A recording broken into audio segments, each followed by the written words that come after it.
নমস্কার বন্ধুরা, কাকুলি রান্নাঘরে সবাইকে স্বাগত। আজকে আমি রান্না করব মিষ্টি কুমড়োর পাতা বাটা। কুমড়োর পাতাগুলো আমি ভালো করে ধুয়ে এভাবে কুচিয়ে রেখেছি।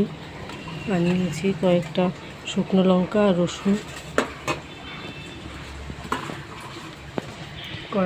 কড়াইতে তেল দিয়ে দেবো।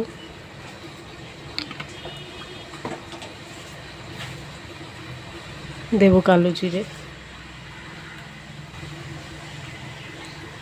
রসুন আর শুকনো লঙ্কাটা দিয়ে দেবো। দিয়ে একটু নেড়ে ছেড়ে শাকগুলো দিয়ে দেবো।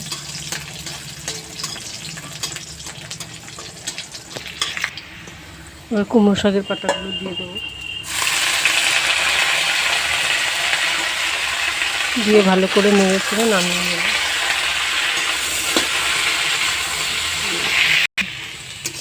এগুলো ভালো করে নেড়ে নিয়েছি, এবার নামিয়ে নেব।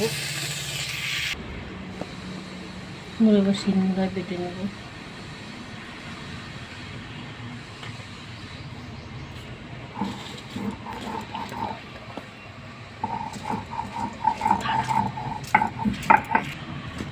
এবার স্বাদ মতো লবণ দেবো, দিয়ে বেটে নেব।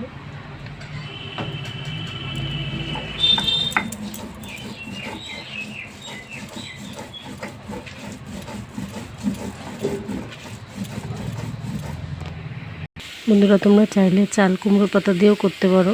কেমন হয়েছে অবশ্যই জানাবেন। সাবস্ক্রাইব করে পাশে থাকবে। আজকের মতো টাটা।